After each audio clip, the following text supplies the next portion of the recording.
So, folks, in response to Donald Trump giving a sort of State of the Union address, um, Democrats responded, and that response was limp wristed and weak and pointless as usual, with a small call to action, which was good, I guess. It's the one good thing you could say about it. Um, and of course, as always, we have one Bernard Sanders, looking at the state of things and going, I guess I'll pick up that ball one more time and get it over that, get it into that touchdown zone one more time, boss. I don't know how sports work. I'm sorry. I think that's how football works. Not sure. Anyway, here is Bernie Sanders. Is through the concept of the big lie, and boy, did we hear that tonight. You say something that is grossly false. Hey! Super secret sneaky crashed out early dono ghost BWA Paladin, thank you for the $30 dono to keep that dono ghost away for a little while longer.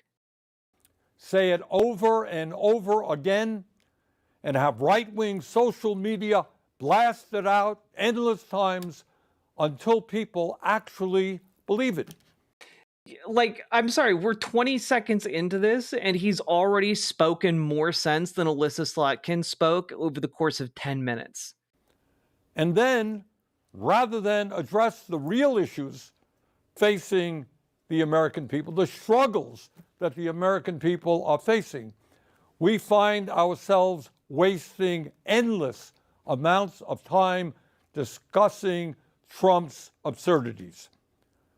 Let me just give you a very few examples. Trump claimed that the 2020 election was stolen from him and that he won by a landslide. Remember that? A lie. Trump claimed that the January 6th insurrection was a day of love. A lie. Trump has claimed that millions of undocumented people voted and do vote in American elections. A lie. Trump has claimed that climate change is a hoax originating in China. A lie. Trump has claimed that Ukraine started the horrific war with Russia. A lie. And tonight, just tonight, Trump claimed that millions of dead people between the ages of 100 and 360, I guess, were collecting Social Security checks. And that is an outrageous lie. Like, again, a minute 30 in, this is instantly more effective than than Alyssa Slotkin's message. And oh my God, why?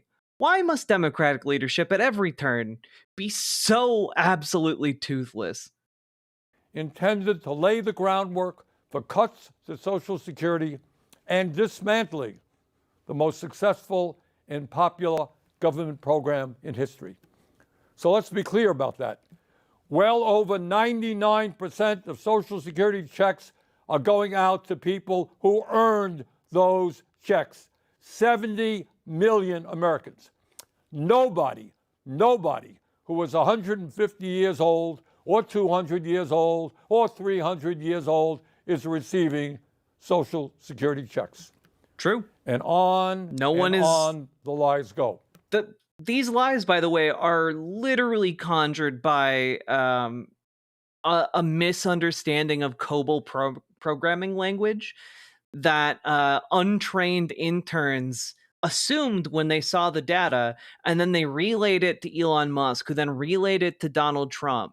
And Donald Trump sits there smugly saying Social Security is compromised, when in reality, the programming language of COBOL just substitutes 1875 for the birth year of anyone who doesn't have birth information input into the system, which is a lot of people, for a wide variety of reasons.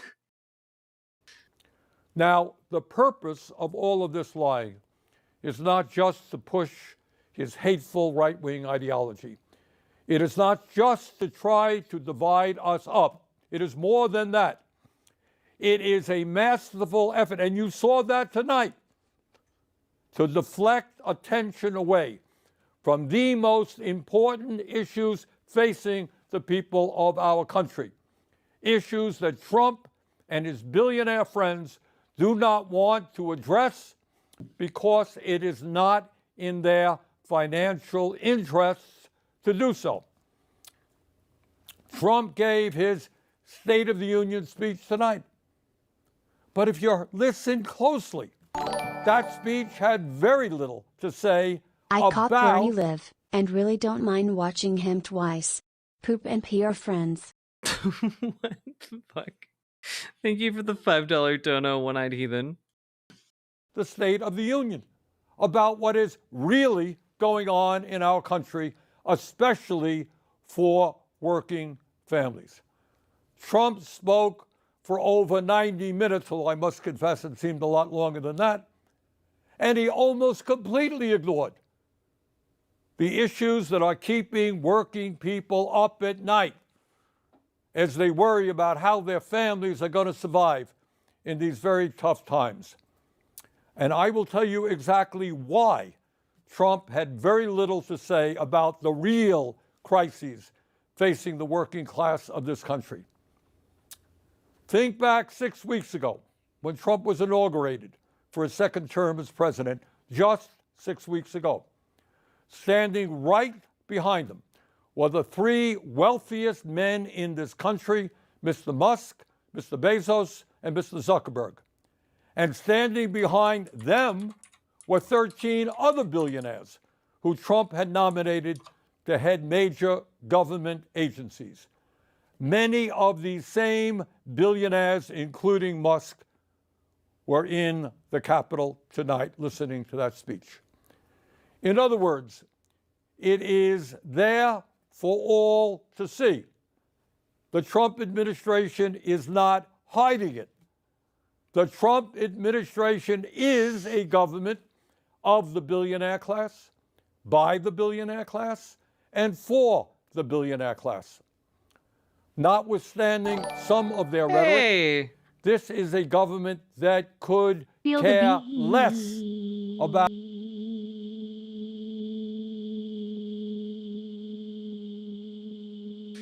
So strained, pained. You're hurting it. You're hurting it. The text-to-speech. It didn't even get to the RN. Fox Syndicate, thank you for the $5 dono. ordinary Americans and the working families of our country. My friends, we are no longer moving toward oligarchy. We are living in an oligarchic society. Yeah. Now it's let's bad. take a moment and try. Hey, Chad, is it bad when Bernie Sanders confirms we're living under oligarchy instead of democracy? Is that bad? Can someone refresh me? to escape from Trump's parallel universe, the universe that you heard Thanks, tonight. Deborah McDonald. And let's do something really, really radical. Sounds like Let's it might be actually bad. take a hard look at the problems that Americans are facing. Today, 60% of Americans are living paycheck to paycheck. Unlike Trump, I grew up in a family that lived paycheck to paycheck, and I know something about that reality. It means that every day, millions of Americans worry about how they're going to pay their rent, pay for childcare, pay for a doctor's visit when they get sick. They worry about what happens when their car breaks down and they can't afford the $1,000 it costs to get it fixed. And what happens when they can't get to work because they don't have a car. They worry about how they can afford to buy healthy food for their kids when the price of food is off the charts. Funny? I heard Trump speaking for 90 minutes tonight. I didn't hear one word from him. You know, like, this rage needs to be amplified. You know, like, we need to see lawmakers actually upset. We need to see them upset, and we need to see them doing things. We need to see them gumming up the works in real ways. Representative Al Green actually did manage to do something tonight to gum up the works and delay it. And more Democrats who were present should have made a spectacle and a scene of themselves getting thrown out in order to similarly interrupt Donald Trump at every turn. Because, guys, guess what? If you're really angry about where we are with this system, gumming up the works like that is like the least we can ask from our sitting representatives. You know, like, and I'm gonna ask, I'm gonna just throw out this idea. Donald Trump is old. He's old. He's weak. He is mentally declined from where he used to be. You know, even 8 years ago, even 4 years ago. And I'm just throwing it out there. The longer you delay it, the less he is capable of coming across like an actual human being. Every 5 minutes you delay a speech like that by getting thrown out for disorderly conduct is 5 minutes that like Donald Trump can't really spare because he has to look like a functional human being. Feel the urn. They're saying boo earns, Mr. President. Boo earns. So like I don't know. I this is one of those situations where I feel like, you know, the appearance of meaningless spectacle to like delay the speech could actually have a really positive impact on our struggle against this attempted fascist coup underneath Donald Trump and Elon Musk. I hope that makes sense. It makes sense to me. About the economic reality facing 60% Also, Zudo, of thank you for our the people, $5 dono. or the enormous stress that they are living under. 90-minute speech, not one word about the economic reality facing American workers. But that's not all. Today in America, everyone knows that our healthcare system is broken. It is dysfunctional, and it is outrageously expensive. We remain the only wealthy nation on earth not to guarantee health care for all. Mr. President, you really want to make America great again? Then make sure that every American, regardless of income, can go to a doctor or a hospital. Sunshine, thank you for the $10 super chat. I very much appreciate that. Thank you so much.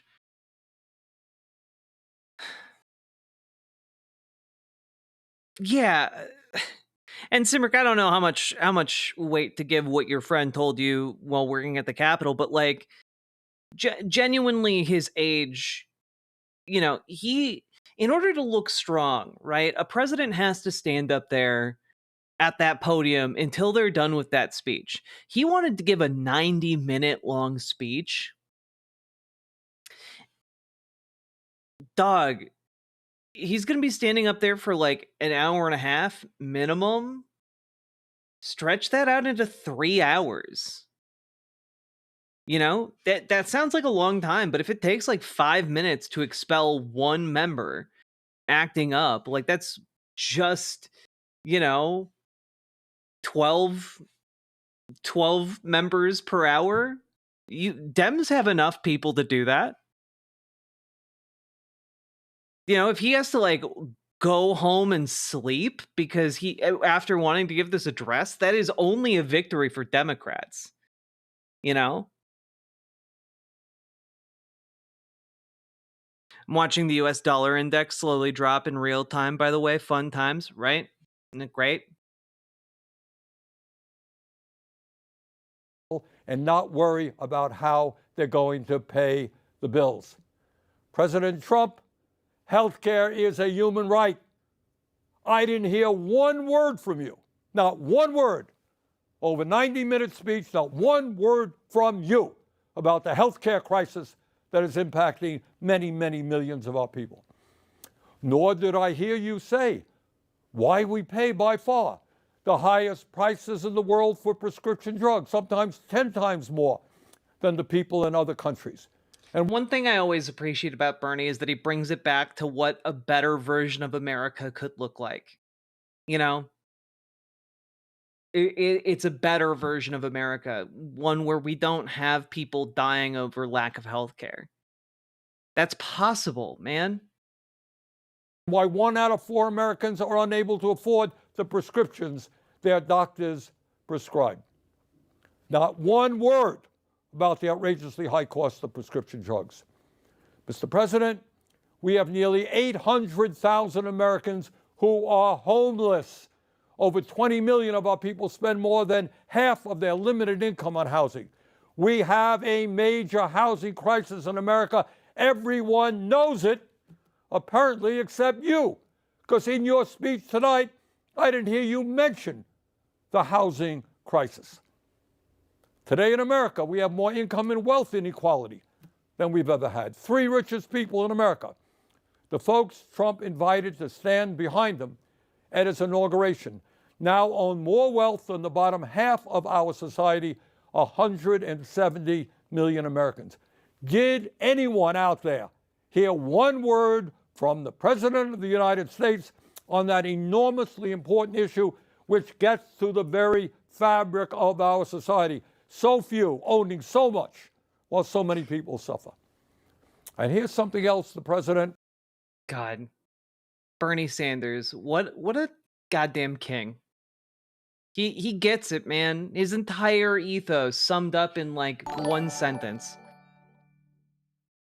Seems like a racist, sexist man who is unelectable.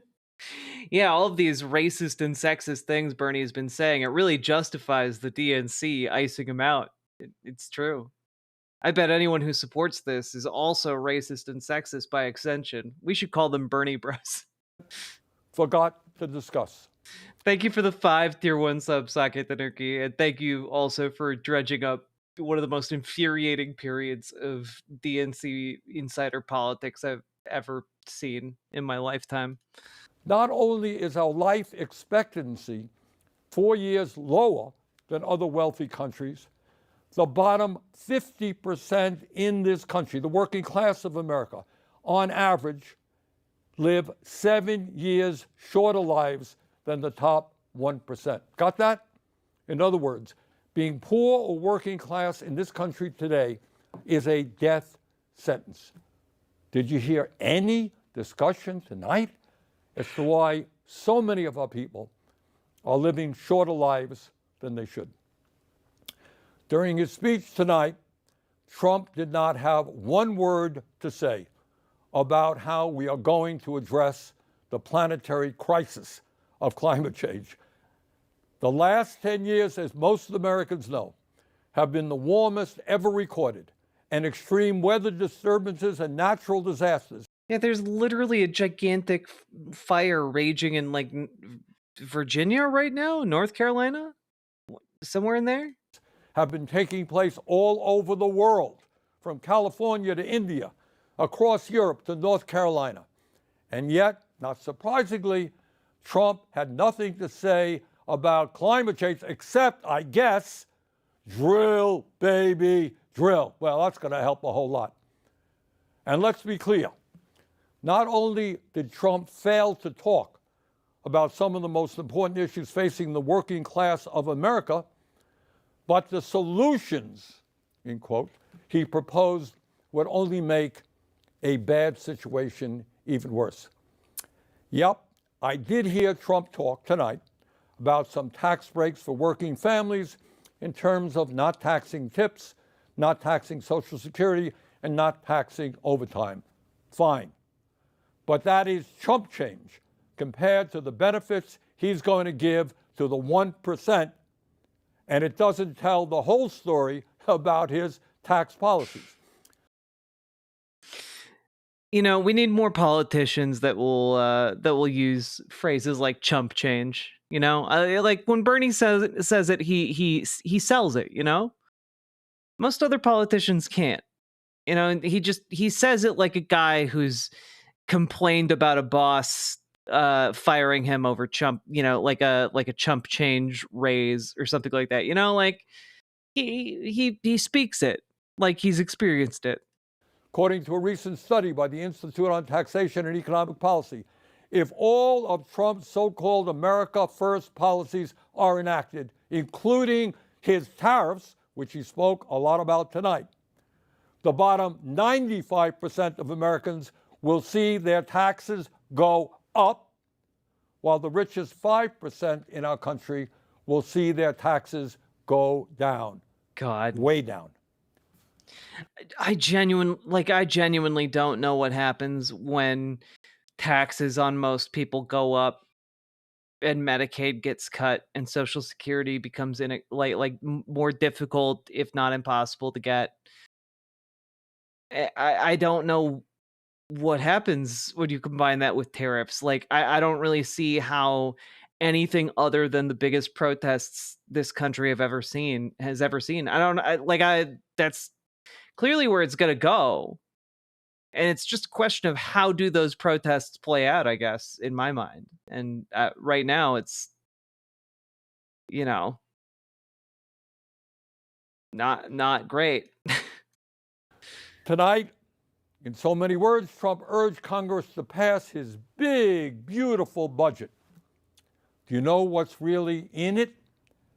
This budget would cut Medicaid. But also, like, the whole not taxing tips thing, it's not in the budget proposal. Like, nothing that Donald Trump championed in the speech tonight was actually in, like, the Republican budget. You know? By $880 billion. Oh, I guess Trump forgot to talk about that. $880 billion cut in Medicaid. According to one estimate, it means that up to 36 million Americans, including millions of children, would be thrown off the health insurance they have. Yeah, also, even if they repealed income tax, your income tax is not going to save you from the increases of goods and services as a result of the tariffs. Like, the income tax being gone isn't going to benefit you, a working class stooge. Hell, it's not even going to benefit you, a middle class stooge, really. Hey, a 90-minute speech tonight, not one word about throwing millions of kids off of the health insurance they have. When you cut Medicaid drastically, it means that nursing homes that receive 2/3 of their funding from Medicaid will either have to shut down, lay off workers, or significantly scale back the services they provide seniors. Gee, I didn't hear that from Trump tonight either. It would be a devastating blow, these cuts to Medicaid, for the 32 million Americans who get their health care at community health centers. And it's not just Medicaid that Trump's budget would cut. It would also cut nutrition assistance by at least $230 billion. Now, I want you to think about that for a moment. And can you imagine the billionaire class, people who can support their families? Some of these guys have tens of billions of dollars, support their families for the next 10 generations, 50 generations. People who live in incredible opulence. People who own their own jet planes, they own their own private islands, they own their own spaceships, trying to get tax breaks by taking food out of the mouths of low-income kids. Finally, this should be the fucking message, guys. This right here, this is the core of it. People so rich they own spaceships, stealing food out of the mouths of starving kids. Literally. That's the message. No, Screech, they aren't using tariffs as leverage for anything. They're using tariffs as a way of doing a flat tax. It's to get the revenue to do the tax cuts. That's why there's no other reason to do them. There's no other, like, there's no negotiation happening. There's nothing he is requesting of Canada or Mexico. It's just to fuck us in order to give money to his wealthy friends. That's it. That truly is disgusting. What we are seeing is the Robin Hood principle in reverse. Taking from the poor Yep. and giving to the rich and the very, very rich. And here is something else Trump has been doing. For the past several weeks, he and his good friend Elon Musk, who was up there in the audience tonight, have been throwing hundreds of thousands of federal employees off their jobs. Now, I know some of you are saying, well, that's too bad, but that's the federal government, not me, it's not me, it's just those guys who work for the federal government. But I want you to think about this. Think about it for a moment. If Musk and his friends can arbitrarily throw federal workers out on the street today, what do you think that Musk and his fellow billionaires will be doing tomorrow when artificial intelligence and robotics explode in this country? Do you think they'll give a damn about you and your families? No, they will treat you exactly the way they're treating federal employees today. You will be out on the street as well. But it is not. Honestly, this is an underrated point that Democrats need to really incorporate. Because it plays off of the mythology of and fears of AI. And I got to be honest with you, even if AI wasn't going to actually like kick people out of jobs, even if, robotics wasn't going to kick people out of jobs, etc., like that should still be something we campaign on. It should still be that, because it could potentially do that while also speaking to a real fear that people have. A lot of people are like, oh man, I don't want to lose my job to the immigrants, but they want to lose their job to like a computer even less. Like they want to lose their job to an AI algorithm even less. God. Only absurd domestic policies that we've got to fight. For the first time in our 250-year history, we have a president who is turning his back on democracy and allying us with authoritarianism.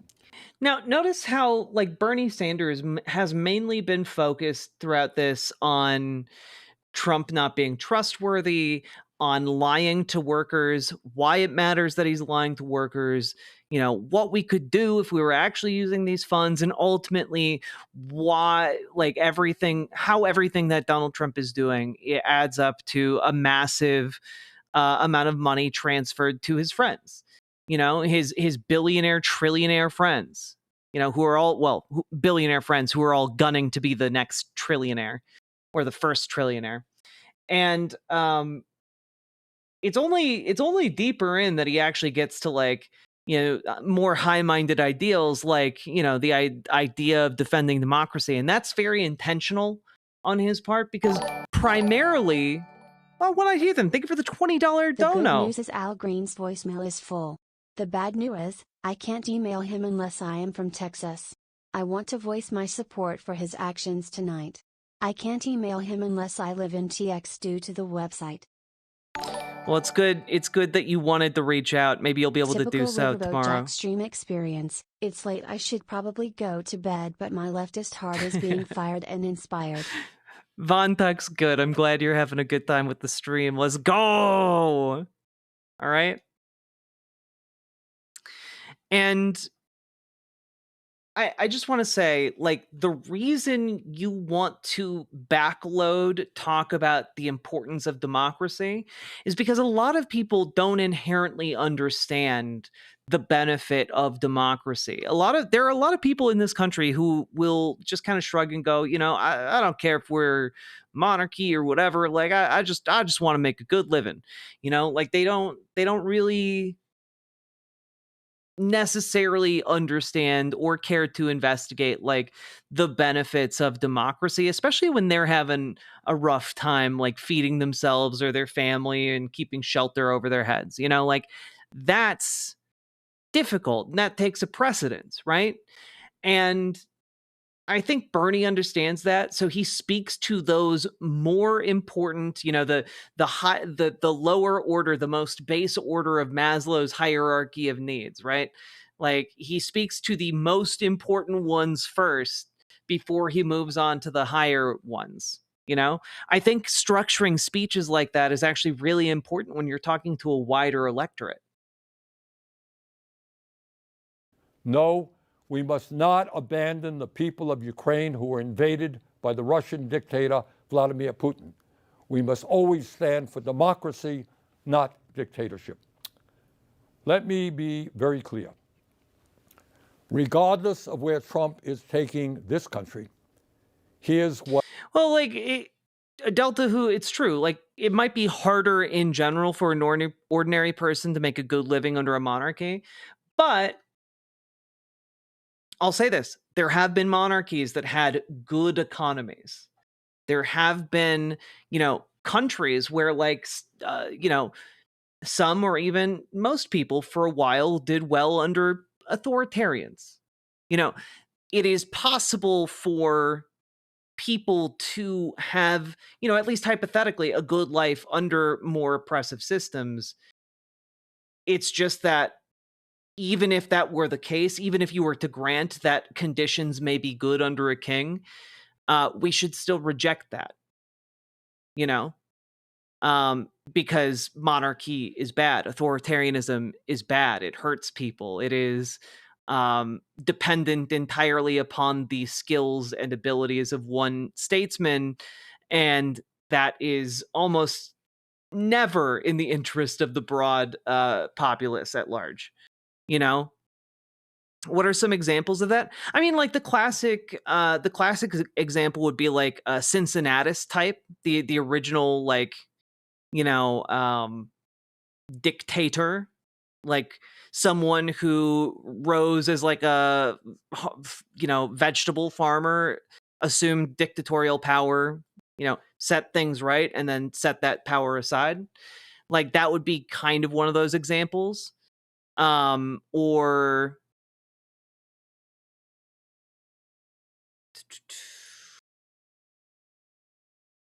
oh my god, are you guys really reading what I said as defense of monarchy and autocracy? Are you guys really hearing me say, like, it's possible for an economy to do well under monarchy and autocracy, and you're reading that as an endorsement of monarchy and autocracy because there's the possibility that an economy could do well? Why? Why? The point I'm making is even if the economy was doing better under a monarchy or under an autocracy, monarchy and autocracy would still be bad. But you want to speak to the concerns, the economic concerns of working class people, because that is a fundamental order of like what they care about before they start caring about like higher order things.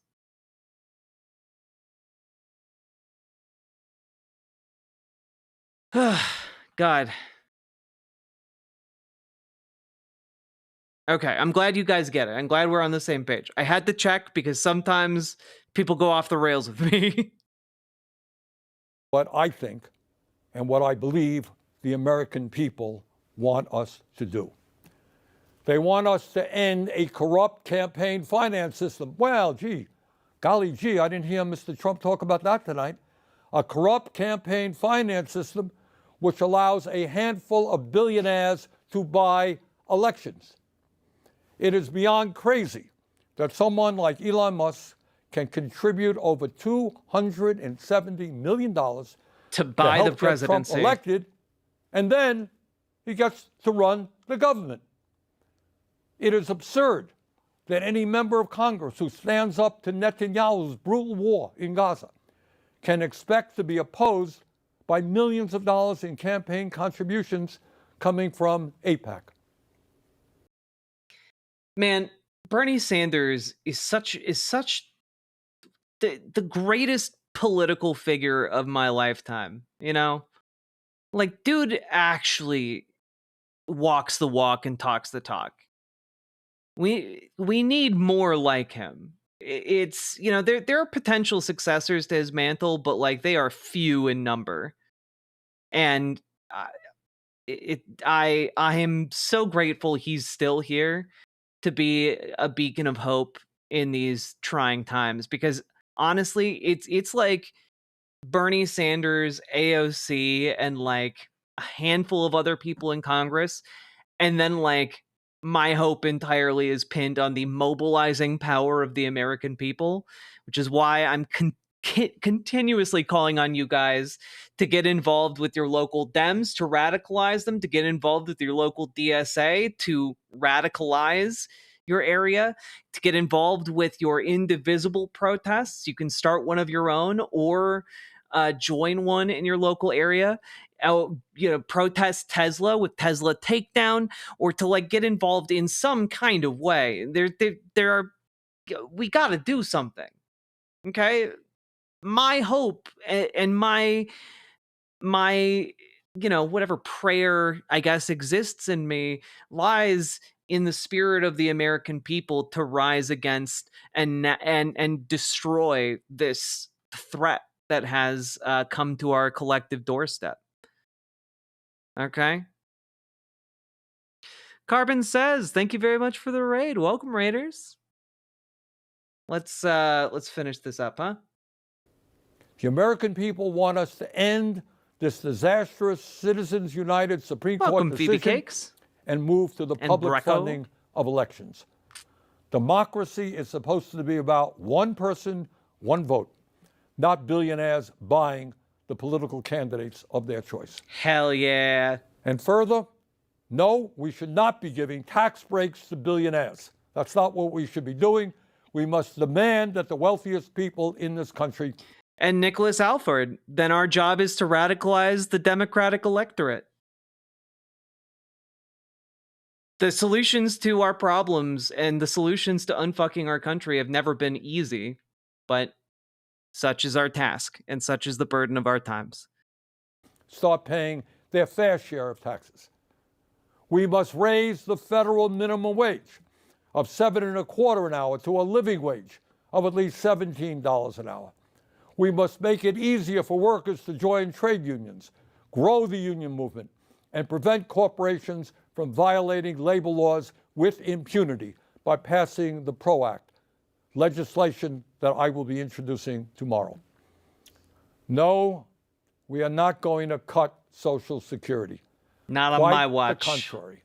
We must expand Social Security benefits and extend its solvency for the next 75 years by scrapping the cap that allows a billionaire to pay the same amount into Social Security as a truck driver. Too many of our seniors are hurting today for us to be talking about cutting Social Security. Over 20% seniors in this country living on $15,000 a year or less. I love that Bernie Sanders' attitude is essentially cut Social Security? No, expand it. Lower the retirement age. You deserve to retire earlier with full benefits. I love it. Like for every lie Donald Trump tells, we're going to lower the age by 1 year. Pretty soon babies will be on Social Security. Yes. Further, instead of making massive cuts to Medicaid, we must... Exactly, Nicholas Alfred. Like that's where I'm at too, fuck, no one's coming to save us. We got to save ourselves. I just want him to do an airline safety style announcement. Your nearest union or worker-owned cooperative may be behind you or over the wings.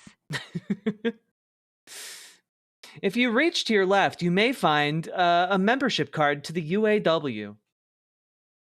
Join every other major Thank you for the 5 gifted tier 1 subs, guaranteeing health care to all of our people through a Medicare for All single-payer program.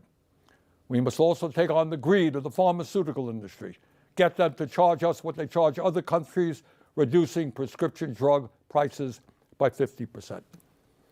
And at a time of a terrible housing crisis in Vermont and in every area of our country, we must build at least 4 million units of low-income and affordable housing, stop corporate landlords from jacking up rent prices, and establish Godzilla a cap Incarnate, on thank you for rent. watching. In a competitive global economy, We need the best educated workforce in the world. All of our young people must have the ability to get a higher education by making public colleges, trade schools, and universities tuition-free and canceling student debt. Yes, we can create millions of good-paying jobs by combating climate change and moving our energy system away from fossil fuels and into sustainable energy. It's incredible what happens when you mix criticism with Trump with like a vision of how things can be better. Because again, it's not enough to criticize Donald Trump. You also need to set forward a path for things to get better than just the status quo. It's not enough to just return things to normal. You have to paint a picture of how things can not just be normal, but also better, improved upon, even, you know? You know, I heard a lot of talk about freedom tonight from Mr. Trump. Well, in a free society, we must absolutely guarantee that it is the women of America who control their own bodies, not the local, state, Hell yeah, or federal let's governments. go. Now, I know Gotta love a politician that supports bodily autonomy. It's hot, it's sexy. because I've heard from many of you, that there are a lot of people out there who are feeling angry Oh, and fuck yeah. frustrated at what's going on here in Washington, D.C. Yep. And some of you may feel a bit hopeless. So let me say this. At this particular moment in history, despair is not an option. Giving up is not acceptable. And none of us have the privilege of hiding under the covers. The stakes are just too high. Let us never forget, real change only occurs when ordinary people stand up by the millions against oppression and injustice and fight back. Dude has been telling us the entire time what we have to do, and a lot of people thought it was just like, oh yeah, like a few thousand people here and there. Nah, we need millions of people to stand together in solidarity. It is our job as, the people watching right now. It's our job, not my job, your job, to mobilize those millions. If you can just grab one more person, that can be enough. You can grab two more people, that can be enough. Let's go. Because we have the ability, if enough of us show up to any event, to change the world. Flood the mall, flood your state capitals, flood, if you get arrested for peacefully protesting, flood the jails till they can't arrest you no more. Flood, as Steve Bannon coined the phrase, he said, flood the zone with shit. And that's the tactic of a coward, of a charlatan, and of a fascist. In return, we must flood the zone with love, truth, and solidarity. With people power. And I think that will win the day, I think that ultimately is what we need to do. That's our mission statement. That's what our job is right now. It's to wake up as many people as possible and get them out to protest. And it can be as innocuous, and this is why I wasn't too hard on like the economic blackout, because the point of that economic blackout is not to do real economic damage. That's not what an economic blackout is, at least for these purposes, for its role in this particular moment. Instead, it is an opportunity a low cost, opportunity for people to exercise their protesting muscles. It is a way to get people comfortable with the idea of protesting, to move them and radicalize them towards, holding up a sign and protesting, going to their local Tesla dealership and protesting, showing up at their state capitol and protesting. And that's what we need to be doing. We need to be onboarding people to these protest events, no matter how small, because in aggregate they matter. And by going to one small thing, it gets you more comfortable with going with the idea of one big protest. So let's radicalize more people. We need more people showing up at these. That is the history of the founding of our nation, when brave men and women took on the mighty, invincible British Empire. It is the history of the abolitionist movement, the history of the labor movement, the history of the civil rights movement, the women's movement, the environmental movement, and the gay rights movement. Yes, I know. The oligarchs are enormously powerful. I deal with them every day. I know that. Yes, they have endless amounts of money. Yes, they control our economy, and they own much of the media. They have enormous influence over our political system. But from the bottom of my heart, I am convinced that they can be beaten. If we stand together and not let them divide us up by the color of our skin, or where we were born, or our religion, or the language we speak, or our sexual orientation. If we bring our people together around an agenda that works for the many and not just the few, there is nothing in the world that can stop us. We can win. We will win. Let us go forward together. Thank you all very much.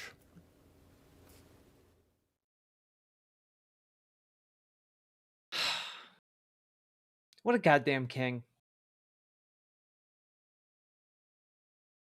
What a goddamn king. This response, by the way, has 1.3 million views in the 6 hours it's been uploaded.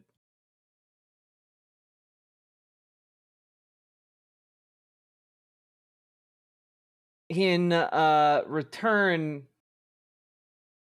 the Associated Press's live of Alyssa Slotkin delivering the Democrats' speech was viewed, well, let's refresh it to be fair, 34,024 times. I think we know which politician resonates more with the people. And maybe it's unfair that I'm using the Associated Press, but I just think that maybe the message being viewed and shared around by over 1 million people resonates a bit more than the message shared by just 10,000 people or so. For reference, the Associated Press has 3.6 million subscribers, and Bernie Sanders has 816,000 subscribers. So should be kind of reversed there. Just saying. It should have been you, Bernie. It should have been you. Oh, God. We're going to keep fighting. It's going to be a long slog, and it's going to be a hard battle, but we're going to keep fighting. We're going to keep organizing. We're going to keep growing. We're going to keep snowballing this rage and anger into something that will crush the fascists in Washington. And that I know to be true. That's just facts. And I hope you'll all join me in that endeavor.